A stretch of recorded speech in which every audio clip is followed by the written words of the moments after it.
Probably the first creative act in the history of man was when somebody took the saber-toothed tiger leg and said, oh, let's make a little sauce to put on that. Cooking is an act of love, it's an act of creativity, and I love to do it. I want to show you a dish that you can make today. Today's blog is a little different than we've been doing. And this is for those of you who can't cook, won't cook, don't want to cook, never learned.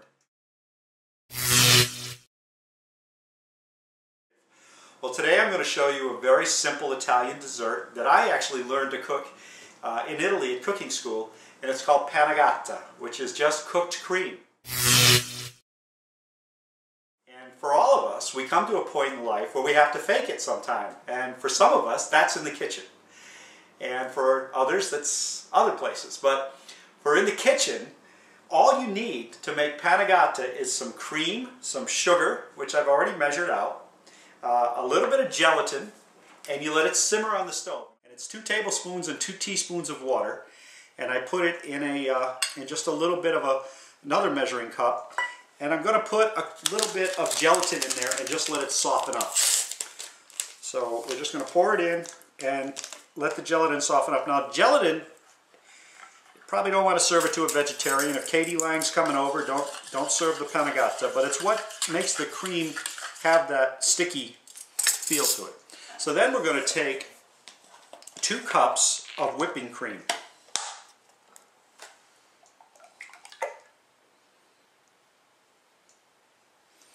That's it, just 2 cups, and pour it on our pan. Now there's some really cool Panna Cotta recipes where you can add all kinds of things for flavor to them. One of my favorites is when you add coffee, and you just actually take ground coffee and throw it in there, and then you strain it to get, you know, when you're ready to serve it. The problem with that is for the video is, I don't know, I'm trying to make this simple if you even have a strainer around the house, but look it up, it's really cool. But that's it. Then I'm going to take this gelatin mix and I'm going to add it into the pan, and then we're going to stir it up a little bit.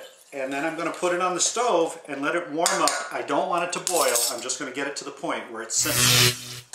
As the cream mixture is heating up, I'm going to add some confectionery sugar and just stir that in with my whisk. Well, all I'm going to do is take these ramekins that I've put in a porcelain dish to put in the fridge. And it's best to put it in for 8 hours or overnight. But after 2 or 3 hours, you really can eat these if you want to.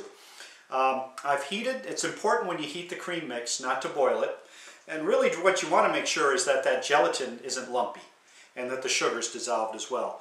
So then I'm just going to pour it in to each of the ramekins and try to get it even. I hit those ramekins with a little bit of spray so that when I go to take the gelatin out, or the cream out, it'll come out in one piece. I'm just going to put it in uncovered overnight and let it sit in the fridge, and it'll harden just like Jell-O does, or pudding. And I'll show you how we serve it in a minute, but first I'll show you how to make this real simple sauce to put on top of it. It's a fact that that first person who made the sauce for the saber-toothed tiger leg, he was Italian. That's a known fact. And I probably made a nice tomato sauce for it. A little Parmesan on it. So what I did was, I've got some fresh strawberries. It's Florida in February, or March now, so it's strawberry season. And so I'm just going to throw some strawberries in the blender. And then these blueberries, who knows where they're from. But I'm going to throw a handful of those in. So again, if you've never cooked in your life, it's okay. Throw some blueberries in there. You can tell I'm measuring very carefully. And a little bit of sugar, about 2 tablespoons of sugar that I measured out. And the recipe that I was using calls for brandy, but I don't have any, so I've got some coconut rum. Gotta have coconut rum. I'm just going to put a little bit in there.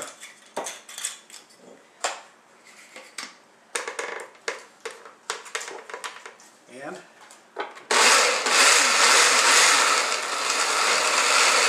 now I'm going to take this container just as it is and put it right in the fridge overnight, and when I serve the Panna Cotta tomorrow, I'll pour this on top of it and we'll have it again. Alright, so after it chilled, here's our beautiful Panna Cotta.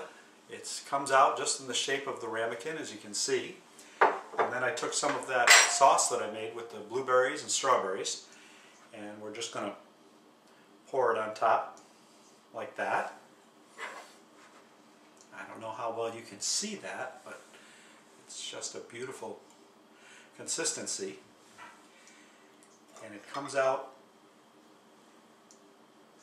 it's delicious. And that coconut rum, the flavor of coconut really adds to the strawberry and blueberry. If you are someone who has never really been proud of your cooking skills, Panna Cotta is a great way to fool people. Like I said, sometimes you just got to fake it. If you've got somebody coming over for dinner that you want to impress, I won't tell them if you don't that all we did was take a little bit of cream and a little bit of sugar and warm it up and then let it cool down. So that's basically all we did. And we threw some blueberries and strawberries in a blender, threw a little sugar and rum in there, and let that cool down. And you've got a dessert that costs you $19 if you go out to a good restaurant. So, buon appetito. I hope you liked it.